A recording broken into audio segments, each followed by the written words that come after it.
The another part in this chapter, the chapter is enhancement of food production. The another part is microbes as a fertilizer. आपल्याला या चॅप्टरमध्ये काय करायचं आहे का की मायक्रोब्सला फर्टिलायझर म्हणून पण यूज करायचं आहे. मग फर्टिलायझर म्हणजे काय? फर्टिलायझर काय?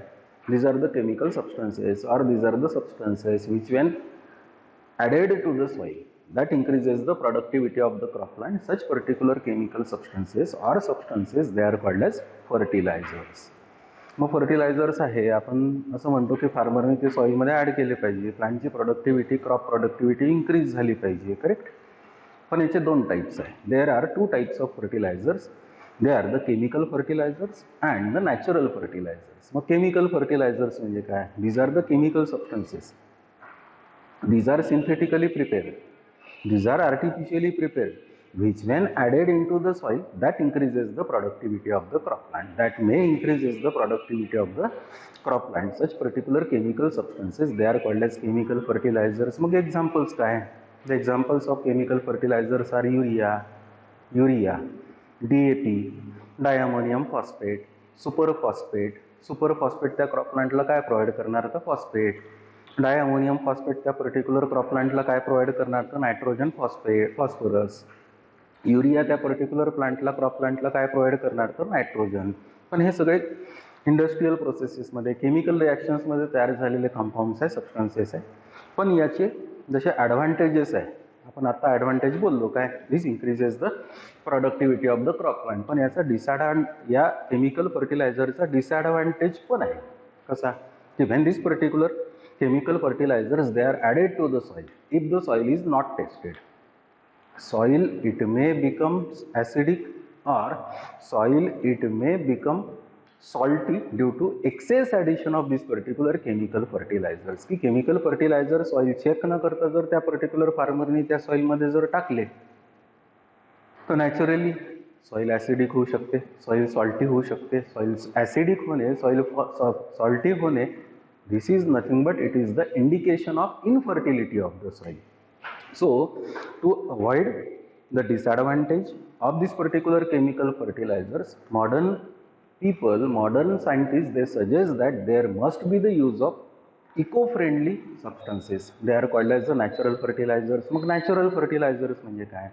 These are naturally prepared substances which when added to the soil they increases the productivity of the cropland as well as they improves the fertility of the soil. Such particular substances they are called as natural fertilizers. मग या natural fertilizers चे पुन्हा दोन types आहे.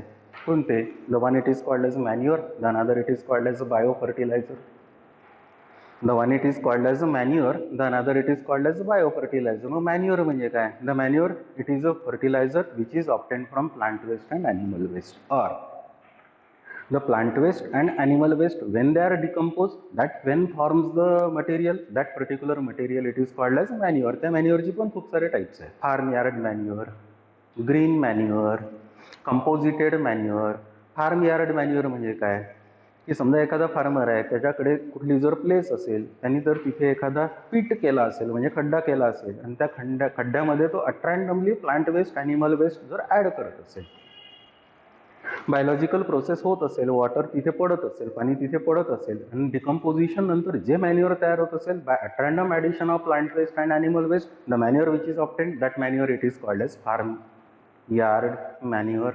So farm yard manure it is the simplest way of preparation of this particular fertilizer, or that is called as manure, where in a pit the plant waste and animal waste along with the water when they are added in a pit or made a heap, एकतर खड्ड्यात टाका नाही तर मग त्याचा ढीग करा. After complete decomposition, the manure which is obtained, that particular manure it is called as farm yard manure. Then another it is called as composited manure. Composited manure म्हणजे काय? The composited manure in short it is called as compost. It is called as compost. Compost कसा आहे? Method तीच आहे. But this is the scientific and systematic way of preparation of that particular natural fertilizer which is called as manure, which is called as composited manure, that is also called as compost. इथे काय करतात? A pit is made. In that particular pit, layer by layer there is addition of this particular plant waste, animal waste, water. Plant waste, animal waste, water. So layer by layer addition of this particular waste in that particular pit and when that particular pit it is completely filled, that is allowed for decomposition. After complete decomposition, the manure which is obtained, that particular manure which is made in a pit by systematic way, systematic manner, that particular manure it is called as composited manure.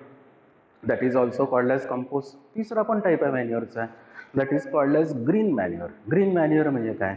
Actually certain are the plants which grow among the main crop plants. मी काय म्हटलं? Certain are the plants which grow among the main crop plants, but the characteristic of this particular plants is that their root system it penetrate deep in the soil. Crop plant नाही, crop plant सोडून दुसरे जे plants त्या crop plant सोबत grow होत आहे त्यांची route system deep penetrate होत असते. असे काही प्लांट्स आहे, फॉर एक्झाम्पल कॉफी, त्याला बरबटी म्हणतो आपण.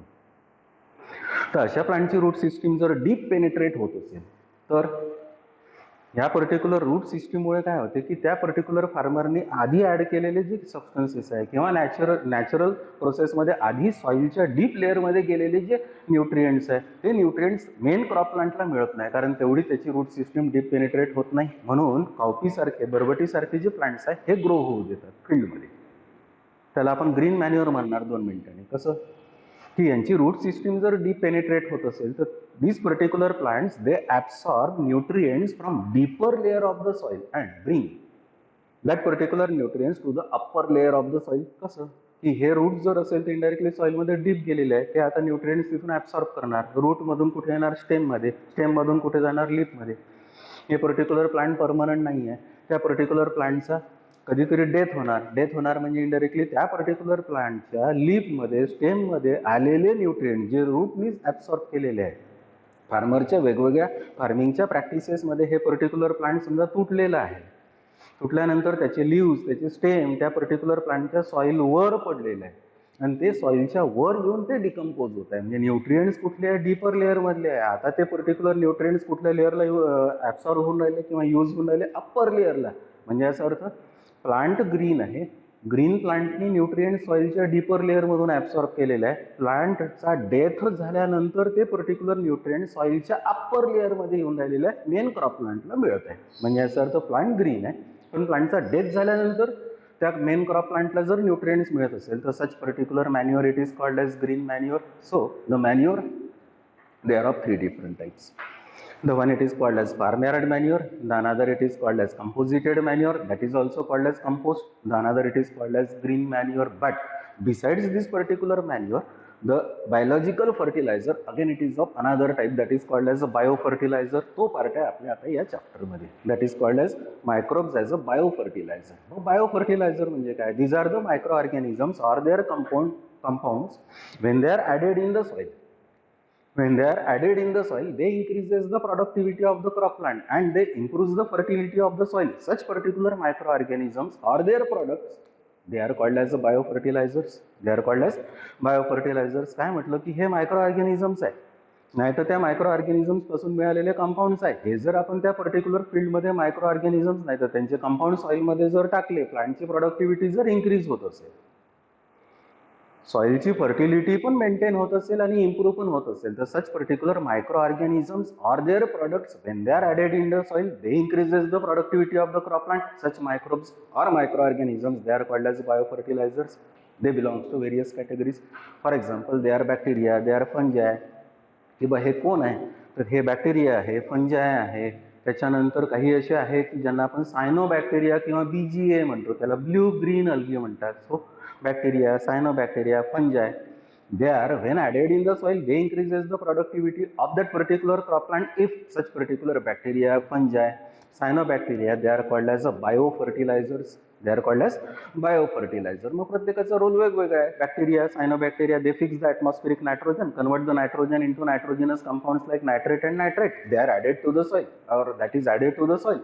And when that crop plant it grow in that particular soil, that obtain that particular nitrate and nitrate through ammonia by that particular crop plant, and that particular crop plant produce the more productivity. Indirectly ते जे bacteria आहे, cyanobacteria आहे, यांचं characteristic आहे काय की एअरमध्ये 70% nitrogen आहे. या पर्टिक्युलर बॅक्टेरिया, सायनोबॅक्टेरियाला तो नायट्रोजन एअरमधला ॲटमॉस्फेरिक नायट्रोजन ॲब्सॉर्ब करता येतो.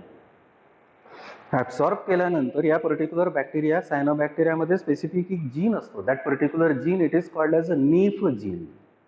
That is called as knife gene. याला म्हणतात नायट्रोजन फिक्सेशन जीन. आणि या पर्टिक्युलर जीनमुळे नायट्रोजिनेज एन्झाईम एक तयार होतो. कुठला एन्झाईम तयार होतो? Nitrogenase. And with the help of catalytic activity of this particular nitrogenase enzyme, the nitrogen, if it is absorbed by this particular bacteria and the cyanobacteria, these particular organisms, microorganisms, they supply hydrogen to the nitrogen.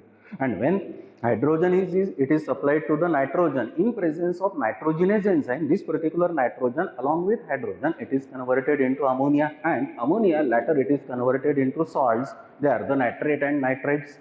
म्हणजे bacteria cyanobacteria हे काय करतील की स्वतः hydrogen provide करतील, स्वतः knife gene असल्यामुळे नायट्रोजिनेज enzyme तयार करतील, एअरमधून नायट्रोजन घेतील, अमोनिया तयार करतील. अमोनिया राहणार नाही, तो सॉल्टमध्ये कन्वर्ट होईल. कोणत्या सॉल्टमध्ये कन्वर्ट होईल? नायट्राईटमध्ये कन्वर्ट होईल. आणि हे बॅक्टेरिया सायनोबॅक्टेरिया ते नायट्राईट सॉइलमध्ये रिलीज करून देईल. मग सॉइलमध्ये रिलीज केल्यानंतर सॉइलमध्ये कोण प्रेझेंट आहे? क्रॉप प्लांट आहे. त्या क्रॉप प्लांटला नायट्राईट काय प्रोव्हाइड करेल? नायट्रोजन प्रोव्हाइड करेल. कुठलंही प्लांट असेल तर इनडायरेक्टली त्या प्लांटला एअरमध्ये जरी 70% नायट्रोजन असला तरी तो डायरेक्ट यूज करता येत नाही, या वेळीच यूज करावं लागेल. That's bacteria and cyanobacteria they are called as biofertilizers. They are called as biofertilizers. फंजायचा रोल थोडंसं वेगळं आहे. काय की सॉइलमध्ये जो फॉस्फरस आहे, most of the phosphorus which is present in it is in insoluble form. So insoluble form of phosphorus, when it is present in the soil, when it is present in the form of rocks, then this particular phosphorus it is not available to the crop plant for absorption then. So fungi play important role in conversion of this particular insoluble phosphorus into the soluble phosphorus. Indirectly, the solubilization of this particular phosphorus, it is done by or done with the help of that particular microorganism that is called as fungus, which is present in the soil. So phosphorus, when it is converted into soluble form, that is obtained by that particular crop plant, and that crop plant it grow vigorously, that show the productivity. Indirectly, this particular fungus, being it is present in a soil, being it is microscopic in nature, being it convert the insoluble form of phosphorus into the soluble form, that particular fungus it is called as biofertilizer.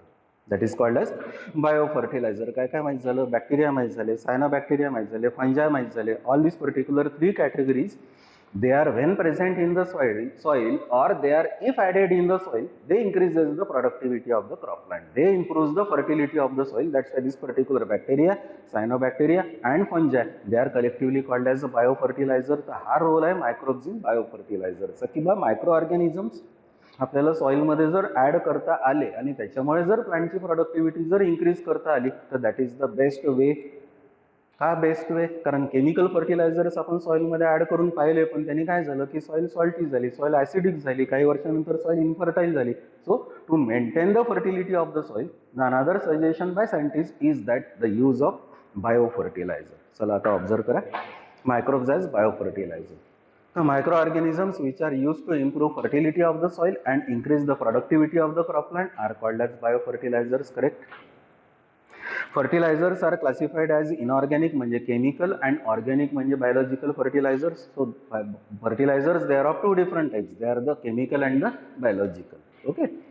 The inorganic fertilizers are synthetic and are mineral salts of nitrogen, phosphorus, potassium. Excessive use of these may lead to the soil pollution, air pollution, water pollution, infertility of the soil, less productivity of the crop. Chemical fertilizerचा हा disadvantage आहे. काय? Inorganic fertiliser आपण chemical फर्टिलायझरला म्हणतो. हे जर excessive add झाले तर soil pollution होण्याची पॉसिबिलिटी आहे, एअर पोल्युशन होण्याची पॉसिबिलिटी आहे, वॉटर पोल्युशन होण्याची पॉसिबिलिटी आहे. एक्सेस ऍड झालेलं असेल तर सॉइल इनफर्टाईल होण्याची पॉसिबिलिटी आहे, प्रोडक्टिव्हिटी कमी होण्याची पॉसिबिलिटी आहे. हे सगळं अवॉइड करायचं असेल तर दुसरा वे आहे, that is called as a organic fertilizer. The organic fertilizers include farm yard manure, त्याला FYM म्हणतात. Another it is called as composited manure, त्याला कंपोस्ट म्हणतात. तिसरा green manure. Use of these increases the fertility of the soil and increases the productivity of the crop plant. हे best आहे की यांनी त्या पर्टिक्युलर प्लांटची प्रोडक्टिव्हिटी पण इन्क्रीज होणार आहे, त्या सॉइलची फर्टिलिटी पण इम्प्रूव्ह होणार आहे. पण याची कॅटेगरी वेगळी आहे. या तिघांनाही आपण एकत्र कलेक्टिव्हली काय म्हणतो? Manure. These are not called as biofertilizer. Biofertilizer वेगळी गोष्ट आहे. कोणकोणते आहे बघा. फार्मयार्ड मॅन्युअर, कंपोजिटेड मॅन्युअर आणि ग्रीन मॅन्युअर. आता ऑब्झर्व करा, nowadays biofertilizers are used which fix the nitrogen into nitrogenous compounds like nitrate and nitrites, improves long term fertility of the soil. तुम्हाला जर लॉंग टर्म फर्टिलिटी सॉइलची इम्प्रूव्ह करायची जर असेल तर indirectly manure तर best आहेच, पण त्याच्याशिवाय अजून एक ऑप्शन आहे आपल्याला, that is called as biofertilizer. मग बायोफर्टिलायझर आपण कशाला म्हटलं होतं, पुन्हा वर डिफाईन केलेलं आहे. These are the micro organisms which are use to improve the fertility of the soil and increases the productivity of the crop plant. They are called as the biofertilizer. म्हणजे biofertilizer काय आहे की हे micro organisms आहे, आपण सॉइलमध्ये add केले किंवा सॉइलमध्ये असले, प्लांटची प्रोडक्टिव्हिटी पण इन्क्रीज होणार आहे आणि सॉइलची फर्टिलिटी पण लॉंग टर्म इन्क्रीज होणार आहे. So such particular micro organisms they are called as the biofertilizers. मग आता या बायोफर्टिलायझरचे खूप सारे टाइप्स आहे. There are 5 different types of this particular biofertilizers. The first it is called as nitrogen fixing biofertilizers. These are the microorganisms which fix atmospheric nitrogen into nitrogenous compounds and are also called as diazotrophs. हे कौन है? These are the microorganisms which absorbs the atmospheric nitrogen, convert that particular atmospheric nitrogen into nitrogenous compounds. Because these particular microorganisms they fix the nitrogen, they are also called as the diazotrophs. These are of two types, that is the symbiotic nitrogen fixing microorganisms and free living nitrogen fixing microorganisms. की हे nitrogen fixing मायक्रोऑर्गॅनिझम जे आहे याचे दोन types. काय की काही असे मायक्रो ऑर्गॅनिझम्स आहे की क्रॉप प्लांट सोबत राहतात आणि काही असे आहे की जे क्रॉप प्लांटच्या बाजूला सॉइलमध्ये प्रेझेंट राहतात. If they are present in the soil, if they live freely in the soil, they are called as free living nitrogen fixing biofertilizer. And if they are present along with the main crop plant, they are called as symbiotic. They are called as symbiotic nitrogen fixing microorganisms. The another they are called as free living nitrogen fixing microorganisms. मग symbiotic बघा, these are always associated with the underground part of the plant like root. For example, हे तुम्हाला learn करायचं आहे, कारण या चॅप्टरमध्ये सगळ्यात important काय आहे की तुम्हाला मायक्रो ऑर्गॅनिझम्स लक्षात ठेवायचे की कोणतं मायक्रो ऑर्गॅनिझम कोणत्या प्रोसेससाठी कुठे use. Okay, so symbiotic nitrogen fixing microorganisms, the examples are rhizobium, Anabaena, Frankia, etc. की रायझोबियम, ॲनाबिना, फ्रँकिया हे जे मायक्रो ऑर्गॅनिझम्स आहेत हे मायक्रो ऑर्गॅनिझम्स त्या सॉइलमध्ये आहेत पण त्या पर्टिक्युलर मेन क्रॉप प्लांटच्या रूट सोबत असोसिएटेड आहे.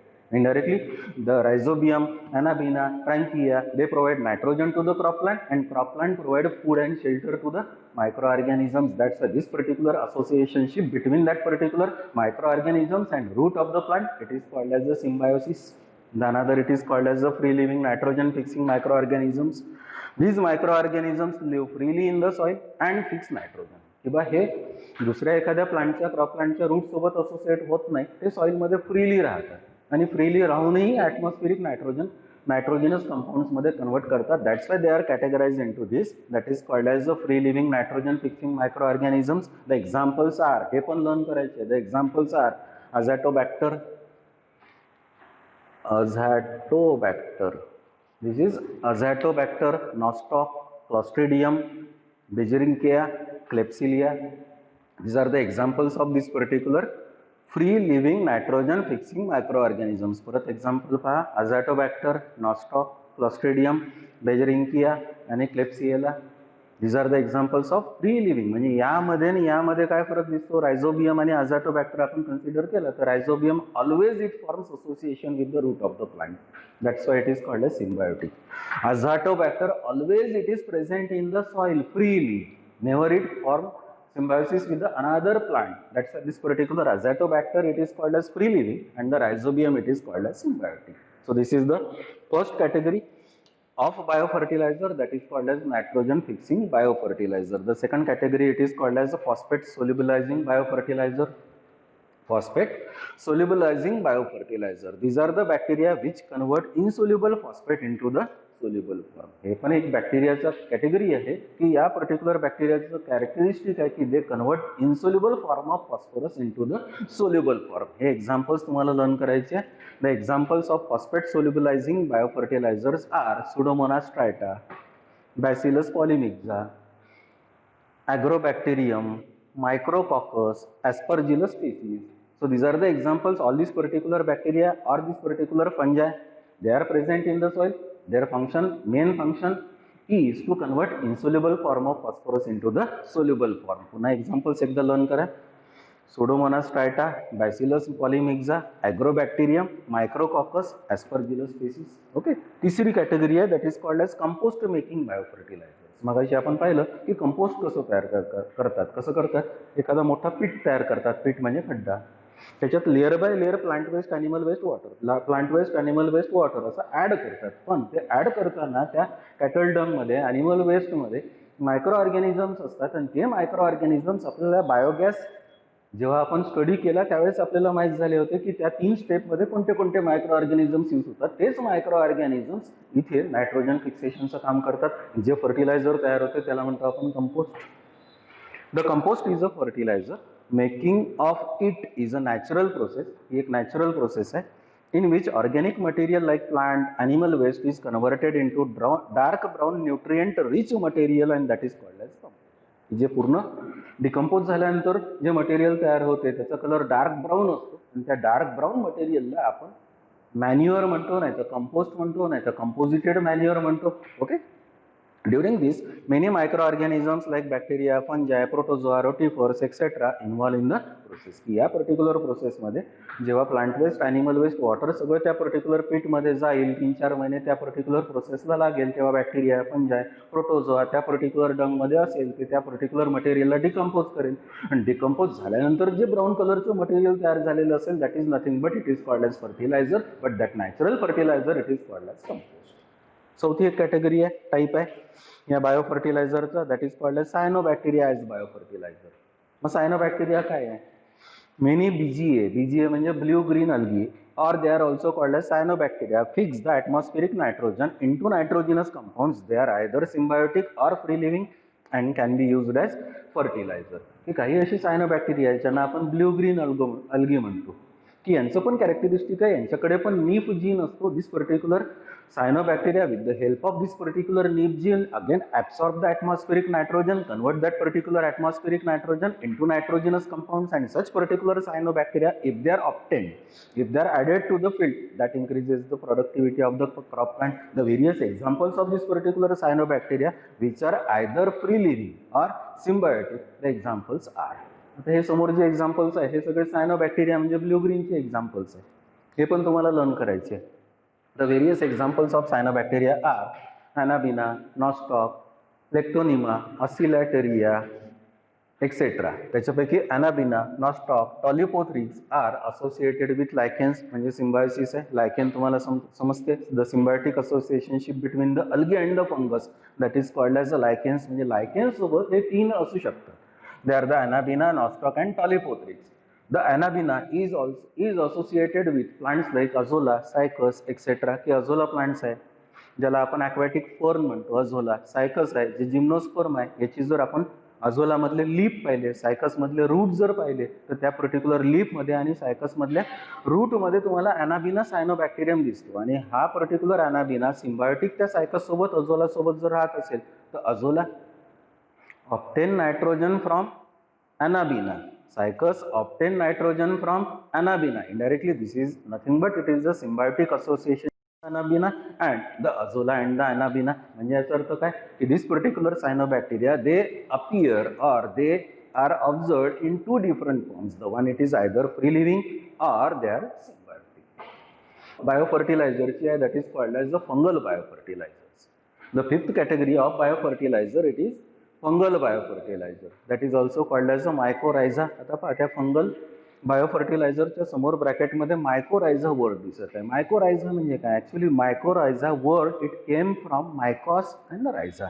मायकॉस means fungus and rhiza means route.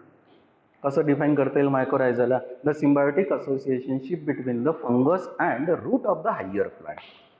The symbiotic associationship between the fungus and root of the higher plant. Fungus आणि रूटची जर सिम्बायोटिक असोसिएशनशिप असेल तर that is called as mycorrhiza. That is also called as the fungal biofertiliser. बघा, the symbiotic associationship between the fungus and the root of the higher plant it is called as mycorrhiza.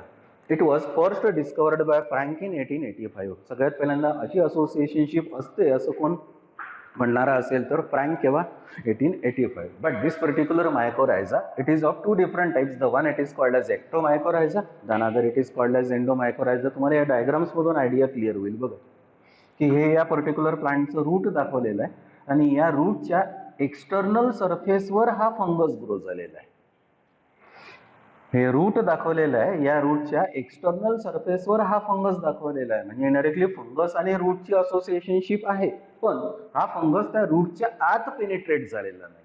फक्त त्या रूटच्या external सेलला, ज्याला आपण epidermis म्हणतो, तिथपर्यंत फक्त infection झालेलं आहे. पण या फंगसनी इथे असोसिएशनशिप रूट सोबत केलेली आहे. ती असोसिएशनशिप का? कारण हा फंगस आता सॉइल मध्ये प्रेझेंट आहे.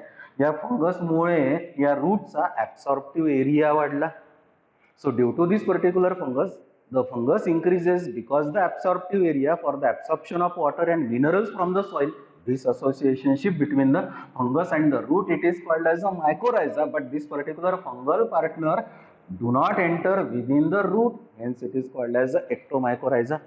It is called as ectomycorrhiza. आता दुसरं ऑब्झर्व करा, the another it is called as endomycorrhiza. इथे काय केलं आपण की याच पर्टिक्युलर रूटचा आपण सेक्शन घेतलं आता, आणि सेक्शन घेतल्यानंतर ही जी बाहेरची लेअर दिसते याला म्हणतो आपण एपिडर्मिस. आतले जे सेल दिसून राहिले याला काय म्हणतो आपण? कॉर्टेक्स. हा जो फंगल पार्टनर आहे हा आता इथे बाहेर होता, आत पेनिट्रेट झाला नव्हता. आता हा जो फंगल पार्टनर आहे हा फंगस आहे. हा फंगल पार्टनर पहा आता आतमध्ये गेलेला आहे कॉर्टिकल सेल्स मध्ये. हा फंगल पार्टनर असेल तर पहा कॉर्टिकल सेल्सच्या आत गेलेला आहे. म्हणजे याचा अर्थ असोसिएशनशिप रूट आणि फंगसचीच आहे. हे रूटचे सेल्स आहे, हा फंगस आहे. असोसिएशनशिप रूट आणि फंगसचीच आहे. असोसिएशनला आपण मायकोरायझा म्हणतो, पण फंगल पार्टनर हा कॉर्टिकल सेल्सच्या आत गेलेला आहे. That's this particular mycorrhiza it is called as endomycorrhiza. It is called as endomycorrhiza. पण या फंगल पार्टनरने कॉर्टिकल सेल्सच्या आत दोन टाइपच्या प्रोसेसेस तयार केल्या. So fungal partner in this associationship form two types of processes. The one process is spherical, the another process is finger like or branched. The branched processes are called as arbuscles. The spherical processes are called as vesicles. That's why this particular endomycorrhiza, it is also called as a vesicular arbuscular mycorrhiza. It is called as a vesicular arbuscular mycorrhiza. Recently आजकाल त्याला पूर्ण वेसिक्युलर आर्बस्क्युलर mycorrhiza म्हणत नाही, आजकाल त्याला AM पण म्हणतात. That is called as arbuscular mycorrhiza. सुरुवातीला त्याला वॅम म्हणायचे, वेसिक्युलर आर्बस्क्युलर मायकोरायझा. आजकाल त्याला AM म्हणतात. That is called as arbuscular mycorrhiza. So that this particular fungal biofertilizer which is also called as mycorrhiza. It is of two different types. The one it is called as ectomycorrhiza, the another it is called as endomycorrhiza. चला observe करा ectomycorrhiza. In this the fungal partner form mantle म्हणजे cover over the root of the plant and increases the surface area of root for absorption of sodium, potassium, phosphorus, calcium, etc. Some threads म्हणजे hyphae enter into the root cortex and form Hartig net in the intercellular spaces. इथे काय होते की हे जे fungal partner जर असेल म्हणजे फंगल थ्रेड असेल त्याला हायफा म्हणता. हा बाहेर रूटचा तर ग्रो होतोच, प्रश्नच नाही. पण काही वेळेस काय होतो की हा फंगल पार्टनर रूटच्या आतमध्ये पण जातो, कॉर्टेक्स मध्ये पण जातो, सेलमध्ये नाही जात, फक्त सेलच्या मध्ये असलेल्या इंटरसेल्युलर स्पेसेस मध्ये जातो. म्हणूनही याला आपण काय म्हणतो? एक्टोमायकोरायझा. हा तो जर सेलमध्ये एंटर होत असेल तर that is called as endo. पण तो सेलमध्ये एंटरच होत नसेल, सेलच्या मधल्या इंटरसेल्युलर स्पेसेस मध्ये राहत असेल, then this particular mycorrhiza it is called as ectomycorrhiza. And that network of that particular fungus within the root in intercellular spaces it is called as Hartig net. It is called as Hartig net. The another it is called as endomycorrhiza. मग endomycorrhiza काय? In this the fungal partner penetrate within the root and enter in the cells. Form two types of processes, that is the spherical and the branched. The spherical processes are called as the vesicles and the branched processes are called as the arbuscles. Hence, this particular endomycorrhiza, it is also called as a vesicular arbuscular mycorrhiza. It is called as vesicular arbuscular mycorrhiza. Nowadays, they are also called as AM fungi. त्याला arbuscular mycorrhiza fungi म्हणतात. This mycorrhiza increases the productivity of the croplands in low irrigated land. ज्या particular land मध्ये पाणी कमी आहे, जिथे इरिगेशनच्या facilities available नाही, त्या पर्टिक्युलर रिजन मध्ये, त्या पर्टिक्युलर लँड मध्ये एंडोमायकोरायझा खूप बेनिफिशियल आहे. तुम्ही म्हणाल सर का? कारण this particular fungal partner it increases the absorptive area of the root, so that this particular fungus, it absorbs water and minerals from the soil, and that is provided to the crop plant, and crop plant, it increases the productivity of the crop. Thus this particular fertilizer, it is called as a biofertilizer. आपण biofertilizer finally कसं define करू? These are the microorganisms, either they are bacteria or they are fungi. These are the bacteria, these are the microorganisms, either these are bacteria or they are cyanobacteria or they are fungi.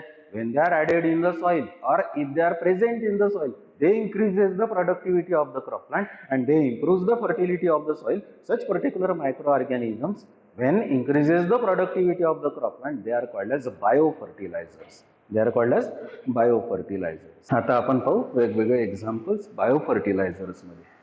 तर biofertiliser कशाला म्हटलं होतं आपण? These are the microorganisms, these are the microorganisms which when added in the soil or if they are present in the soil, they increases the productivity of the crop plant as well as improves the fertility of the soil. Such particular microorganisms, they are called as the biofertilizers. Categories कोणत्या कोणत्या केल्या होत्या?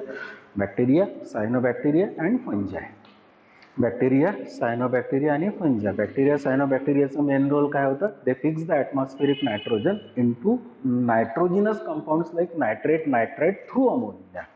So this is the function of this particular biofertilizer, particularly of bacteria and the cyanobacteria. फंजाचा काय role होता? They convert the insoluble form of phosphorus into the soluble form. तर आपण आता bacteria, cyanobacteria मधले एक्झाम्पल्स ऑब्झर्व करू.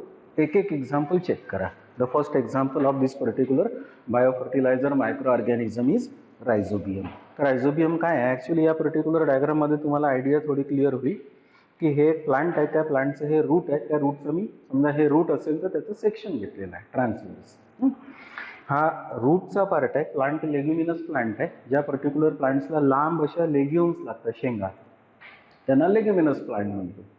तर असे जे लेग्युमिनस प्लांट्स आहे, बीन्स आहे, पी आहे, यांना आपण लेग्युमिनस प्लांट्स म्हणतो. तर या पर्टिक्युलर प्लांटच्या रूटचा हा सेक्शन आहे. पण त्या पर्टिक्युलर प्लांटच्या रूटवर पहा तुम्हाला नोड्युल्स दिसतात, गाठी दिसतात. या गाठी आहेत, नोड्युल्स आहे. या नोड्युल्सच्या आतमध्ये जे सेल्स आहेत ते या रूटचे सेल्स आहेत. They are called as a cortical cells. पण त्या सेल्सच्या आतमध्ये जर पाहिलं तुम्ही तर rod shaped bacteria, the rod shaped bacteria which are present in the cortical cells of the nodule, they are called as the rhizobia, and the function of this particular rhizobium is to absorb the nitrogen, convert that particular nitrogen into nitrogenous compounds that is to be provided to the root. Root supply that particular nitrogen to the stem, leaf, etc. That increases the productivity of the crop plant. So such particular rhizobium, thus it is called as the biofertilizer. बघा rhizobium. It is a rod-shaped, motile, gram-negative, aerobic, non-spore forming, nitrogen-fixing bacterium containing node gene and neat gene. कसा bacterium आहे? Rod shaped आहे, motile आहे, ग्राम negative आहे, aerobic आहे, non spore forming आहे. या बॅक्टेरियमला spore तयार करता येत नाही. नायट्रोजन फिक्सिंग बॅक्टेरियम आहे, पण त्याच्याकडे दोन टाईपचे जीन्स आहे की ज्याच्यामुळे तो लेग्युमिनस प्लांटच्या रूट सोबत असोसिएशन करू शकतो. The two types of genes which are present in that rhizobium bacterium, it is called as node gene and the neef gene. Node gene म्हणजे नोड्यूल तयार करायला रिस्पॉन्सिबल असणारा gene, that is called as node gene.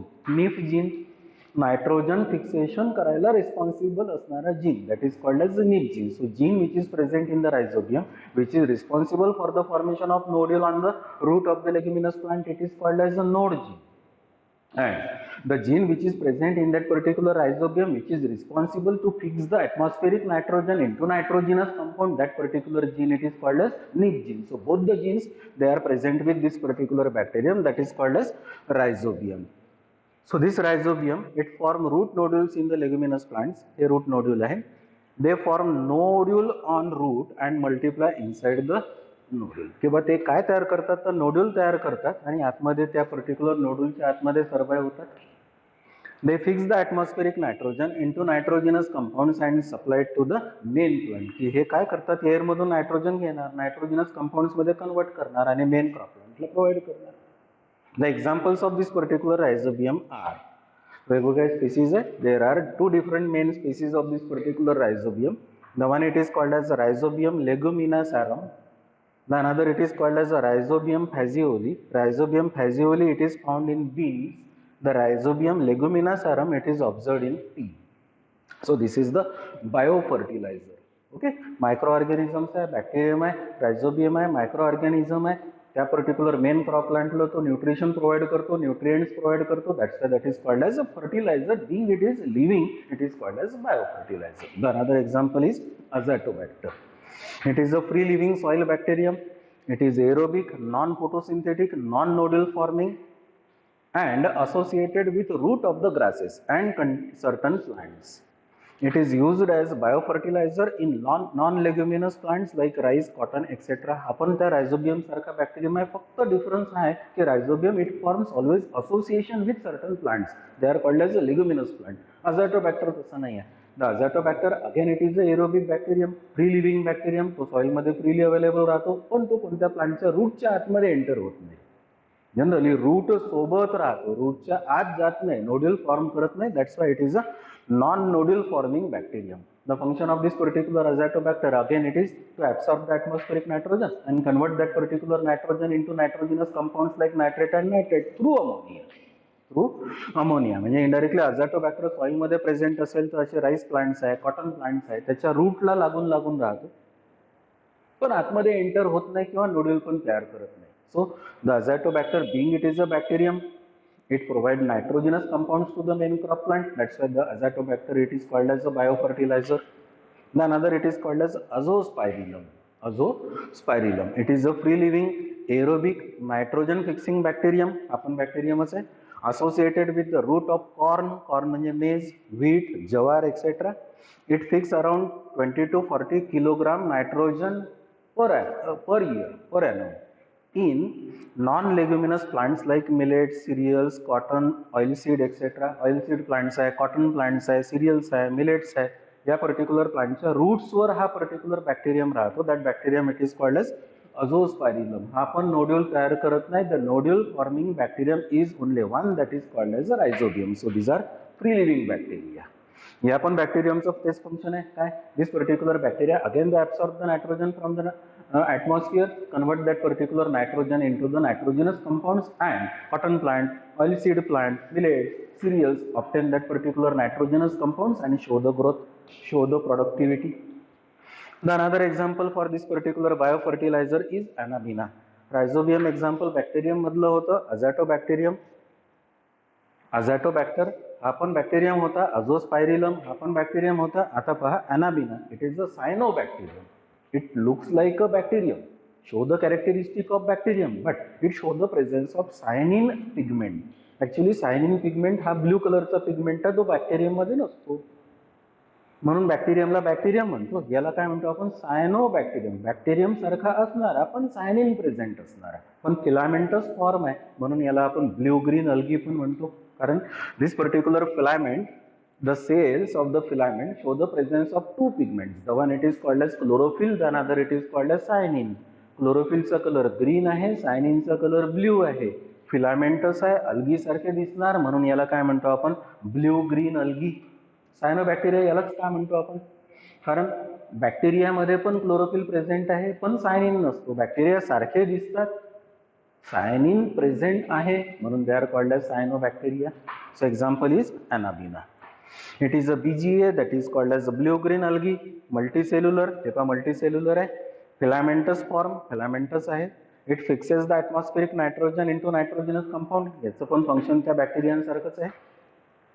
It also forms symbiotic association with the root of Cycas, Anthocyrus, etc. या particular सायनोबॅक्टेरियमचं म्हणजे अनाबिनाचं characteristic आहे की याला पण सिम्बायोटिक असोसिएशन काही प्लांट सोबत करता येते. The plants are Cycas, Anthocyrus, etc.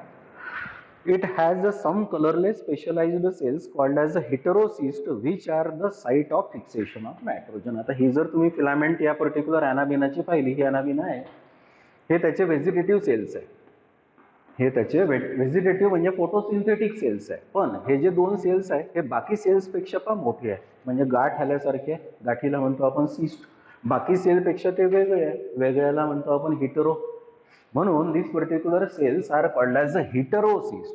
Non chlorophyllous cells असतात, कलर त्याचा येलो असतो, and it is believed that this particular heterocyst possess a special characteristic that this particular heterocyst absorb the atmospheric nitrogen and convert that particular nitrogen into the nitrogenous compound. So such particular Arabina, if they are collected from some water body, river, stream, etc., and if they are mixed with the manure, cow dung manure, if they are mixed with the cow dung manure, and then that mixture, if it is added to the field, that increases the nitrogen in the soil, that increases the productivity of the cropland, that also improves the fertility of the soil. That's why this particular Anabina, it is called as biofertilizer. It is called as biofertilizer.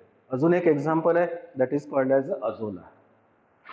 हे पहा, अझोला हे असे plant आहे. Actually हे particular अझोला aquatic plant आहे, fern आहे, टेरिडोफाईट आहे. या प्लांटचं कॅरेक्टरिस्टिक असं आहे की या पर्टिक्युलर प्लांटचे हे लिव्ज आहे, हे त्याचं स्टेम आहे, स्टेमला आपण रायझोम म्हणतो, हे त्याचे रूट्स आहे.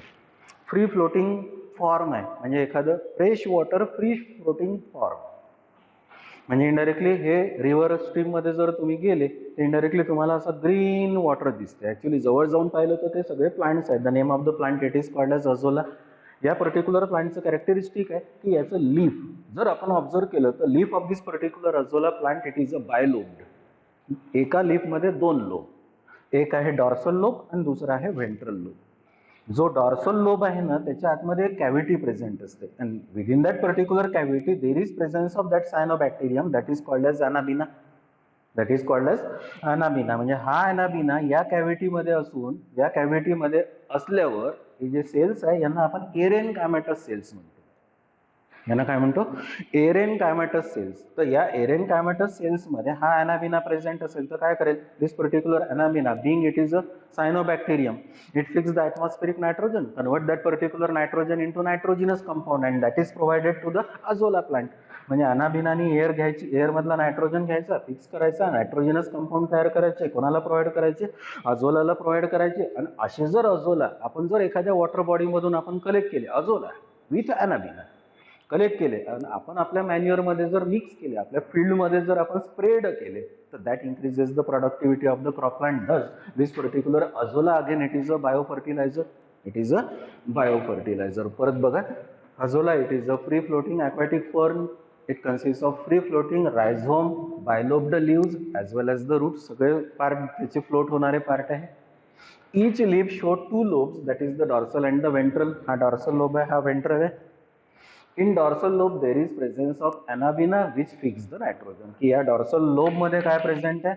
anabina प्रेझेंट आहे, that fix the nitrogenous compounds.